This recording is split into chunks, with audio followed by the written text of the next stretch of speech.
Bismillahirrahmanirrahim. Assalamualaikum warahmatullahi wabarakatuh. Nah, di sini saya akan mempresentasikan materi tentang manajemen pendidikan yang diampu oleh Bapak dosen Bahrul Munib SHI MPDI. Yaitu langsung saja ke materi pembahasannya. Sebelum itu, saya memperkenalkan diri saya terlebih dahulu. Nah, ini biodata saya. Nama Muhammad Farhan Zuhdi, tempat tanggal lahir Jember 01 Juni 2003, NIM 221101010090. Nah, prodi saya Pendidikan Agama Islam. Nah, langsung saja ke pembahasan. Di sini langsung saja ke pembahasan.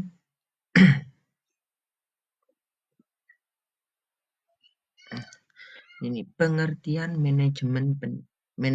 Nah, proses manajemen melibatkan perencanaan, pengorganisasian, pengarahan, dan pengaturan sumber daya di dalam suatu organisasi untuk mencapai tujuan secara efektif.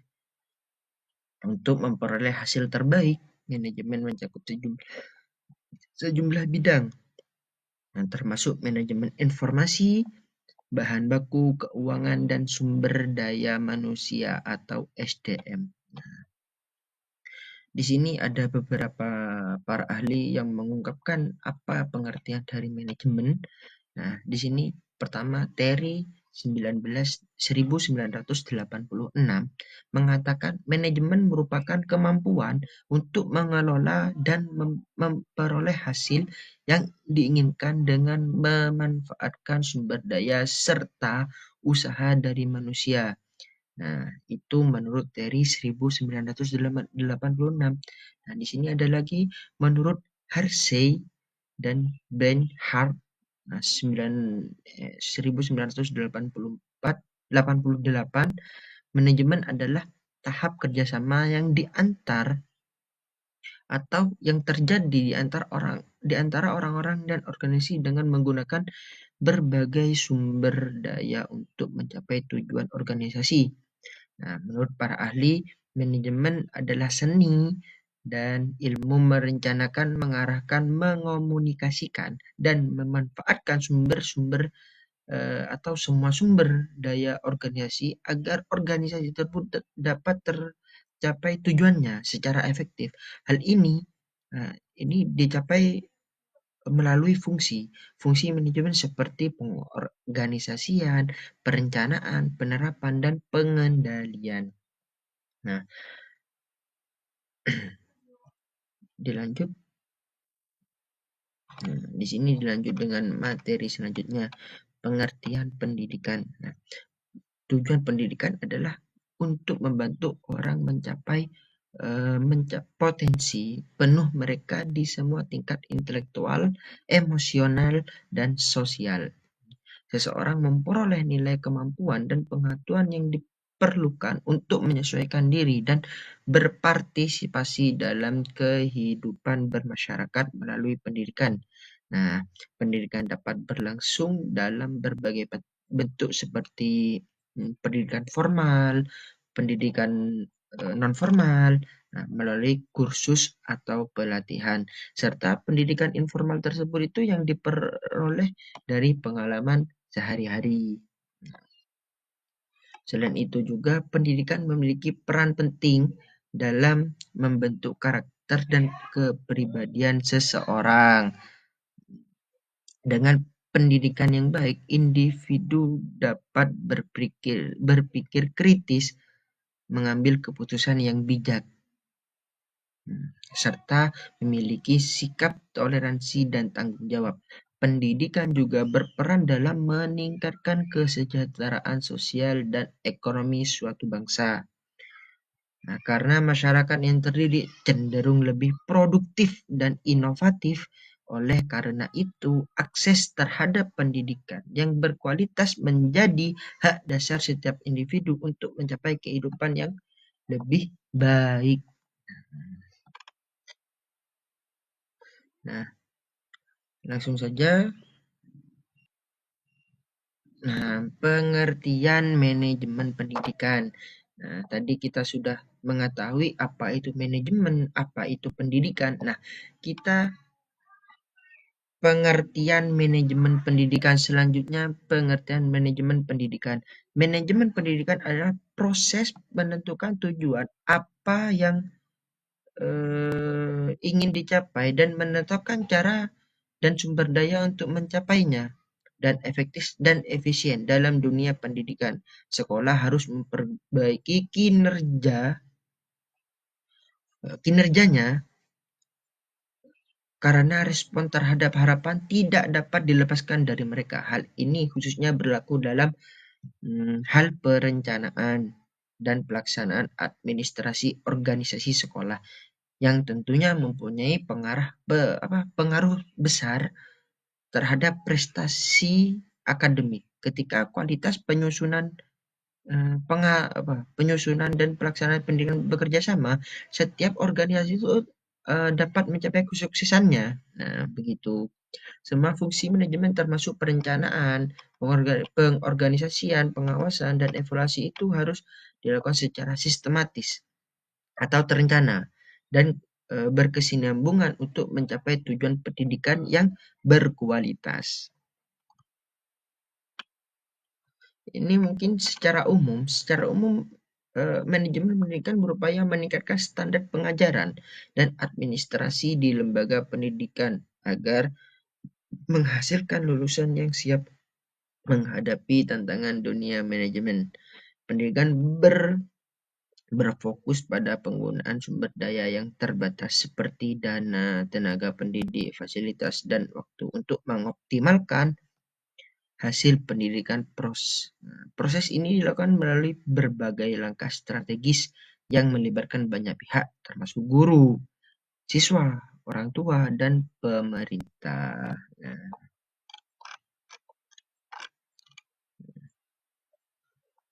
mungkin di sini ya. Nah, selanjutnya 3 alasan pentingnya itu manajemen. Nah, yang pertama, untuk mencapai tujuan manajemen itu dibutuhkan untuk mencapai tujuan organisasi. Nah, begitu. Alasan yang kedua, untuk mencapai keseimbangan antara tujuan yang saling bersaing, manajemen harus memastikan bahwa berbagai tujuan sasaran dan tindakan dari semua pemangku kepentingan dalam organisasi selaras dengan tepat. Nah, begitu. Yang ketiga, untuk mencapai efisiensi dan efektivitas, seorang harus memahami bahwa efisiensi mengacu pada kemampuan menyelesaikan tugas secara akurat. Di sisi lain, efektivitas melibatkan pemulihan tujuan yang tepat dan penggunaan alat diperlukan untuk mencapainya. Nah, dengan kata lain itu seorang manajer itu yang efektif memiliki kemampuan untuk memilih apa yang harus dilakukan suatu bagaimana mencapai tujuannya, begitu. Nah, untuk materi selanjutnya, konsep dasar manajemen pendidikan. Yang pertama itu ya, konsep dasar manajemen pendidikan. Yang pertama, perencanaan. Perencanaan yang baik adalah konsep dasar manajemen pendidikan yang mencakup pengaturan alokasi sumber daya, penentuan kebijakan, penetapan tujuan, dan pembuatan rencana yang strategis untuk mencapai tujuan tersebut. Perencanaan yang baik sangat berguna untuk menentukan tujuan pendidikan, mengidentifikasi target, serta menyusun rencana guna meraih tujuan tersebut. Yang kedua, pengorganisasian. Nah, tugas, wewenang, dan tanggung jawab semuanya terbagi ketika lembaga pendidikan itu diselenggarakan. Hal ini memerlukan perekrutan personal, menyiapkan alur kerja yang efisien, dan menciptakan struktur organisasi yang efisien. Organisasi yang dikelola dengan efektif memastikan sumber daya baik fisik maupun manusia digunakan dengan cara yang paling efisien mencapai tujuan pendidikan. Yang ketiga, pelaksanaan. Tahap di mana rencana dan kebijakan dilaksanakan adalah tahap pelaksanaan ini. Mencakup evaluasi kinerja, pengembangan kurikulum,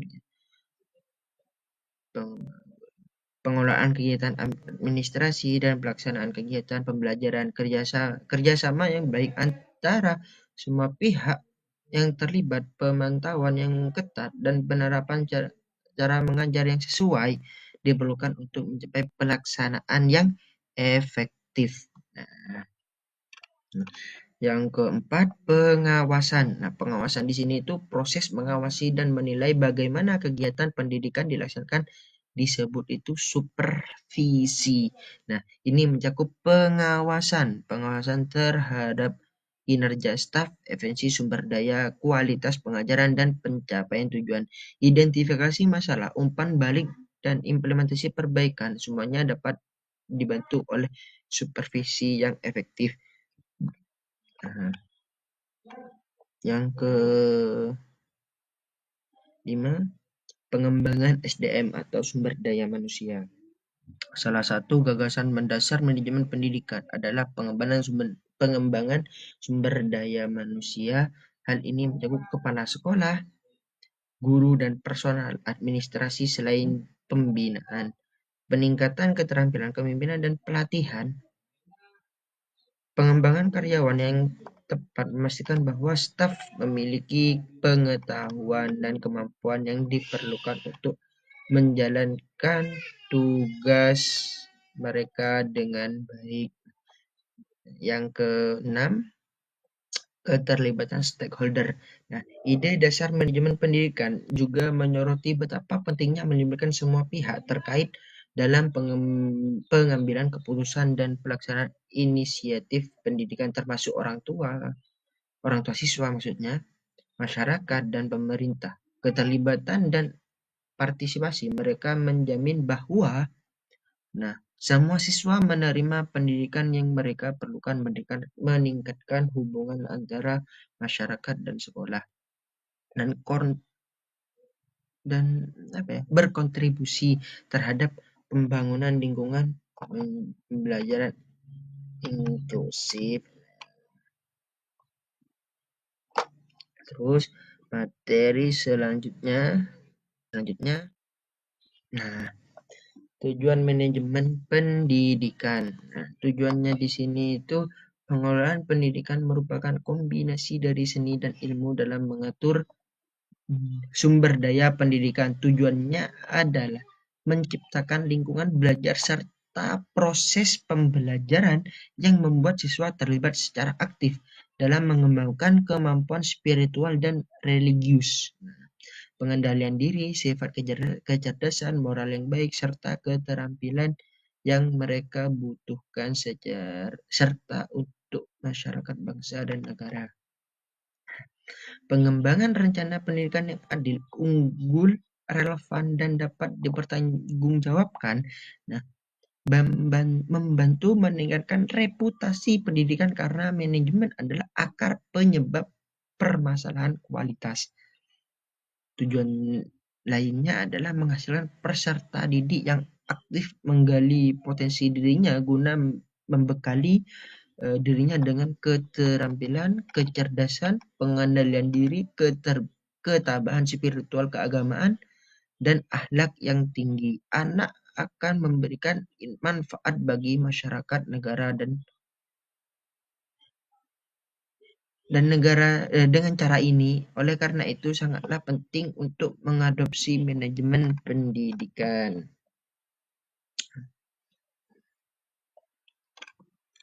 Nah, selanjutnya urgensi.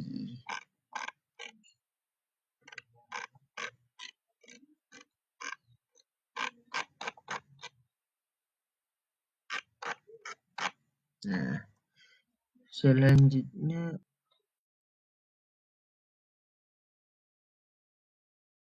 yaitu unsur dalam manajemen pendidikan. Nah, manusia, uang, metode, material, mesin, dan pasar merupakan komponen manajemen menurut Malayu SP Hasibuan. Apabila komponen pengelolaan ini dikelola dengan baik, maka akan semakin terintegrasi, terkoordinasi, dan efektif dalam mencapai hasil yang terbaik. Kemudian yang menjadi pertanyaannya adalah siapa yang mengkoordinasikan dan mengawasi komponen tersebut agar satu organisasi seperti lembaga pendidikan dapat memanfaatkannya. Pimpinan dan karyawannya adalah jawabannya. Jika topiknya adalah lembaga pendidikan, yang dimaksud adalah individu yang menguasai dan mengendalikan komponen manajemen termasuk pimpinan, guru, dan tenaga kependidikan. Nah, di sini untuk meningkatkan pemahaman mengenai komponen-komponen manajemen ini menjelaskan berikut akan diberikan. Nah, yang pertama itu kan manusia yang sudah tadi disebut manusia. Manusia ini adalah objek formal yang sangat beragam. Setiap orang berpikir, bertindak, berperilaku, merasakan, dan bergerak secara berbeda. Nah, contohnya sebuah keluarga dengan dua saudara kandung menunjukkan keberagaman. Si A bisa sangat egois dan mementingkan diri sendiri, sedangkan saudaranya lebih suka membantu orang lain. Karena kepribadian dan perilaku manusia sangat bervariasi, penting untuk menanganinya secara efektif.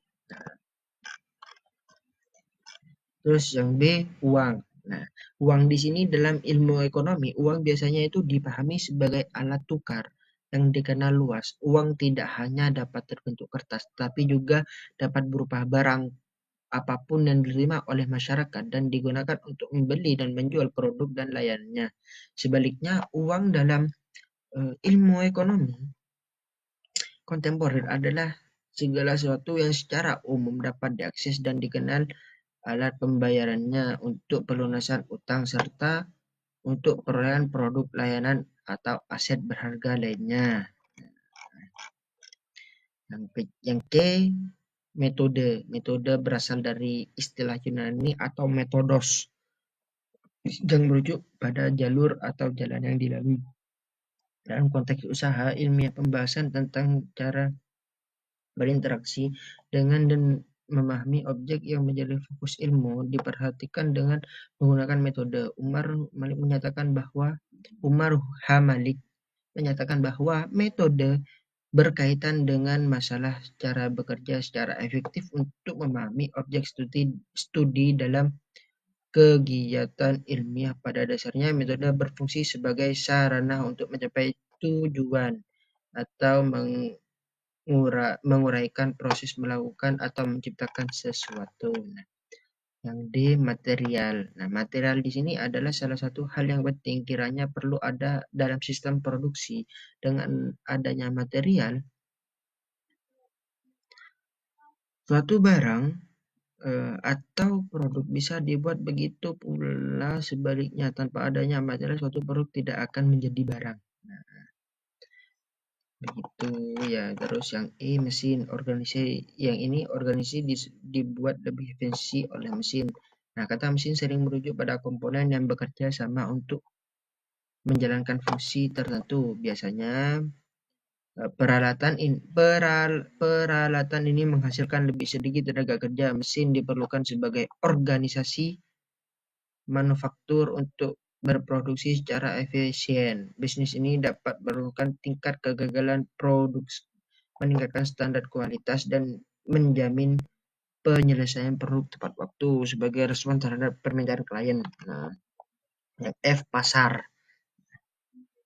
Di sini pasar merupakan suatu sistem dalam suatu lembaga. Pasar juga bisa dikatakan sebagai prosedur hubungan antara sosial infrastruktur di mana adanya kegiatan jual beli barang, jasa, dan tenaga kerja terjadi dengan imbalan uang. Pembayaran yang dilakukan di pasar dilakukan dengan cara yang sah. Selain itu, pasar memiliki berbagai bentuk, ukuran, jangkauan, serta skala geografis yang berbeda-beda. Hal ini tergantung pada komunitas dan jenis barang atau jasa yang diperdagangkan. Nah, nah, yaitu, nah mungkin ini sudah jelas ya, sudah dijelaskan tadi di slide sebelumnya. Nah, ya dilanjut kesimpulan ya. Nah, kesimpulannya itu di sini teknik penggunaan sumber daya material dan manusia secara efisien untuk mencapai tujuan bersama merupakan komponen manajemen pendidikan secara keseluruhan. Dalam bidang pendidikan, manajemen itu memainkan peran penting dalam mengantisipasi perubahan global yang disebabkan oleh kemajuan ilmu pengetahuan dan teknologi informasi, mengingat secepatnya perubahan ini meningkatkan berkelanjutan dalam praktik pendidikan sangat penting untuk memastikan bahwa hasil pendidikan tetap kompetitif dalam konteks globalisasi dan kemajuan teknologi, khususnya dalam teknologi informasi. Hanya lembaga pendidikan yang secara konsisten berfokus pada kualitas pendidikan dalam manajemen yang akan berhasil dalam landscape kompetitif ini.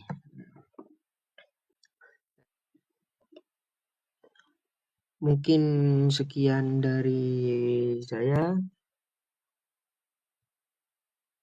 Mungkin sekian presentasi dari saya. Jika ada kesalahan mohon dimaafkan. Sekian, wabillahi taufik wal hidayah. Wassalamualaikum warahmatullahi wabarakatuh.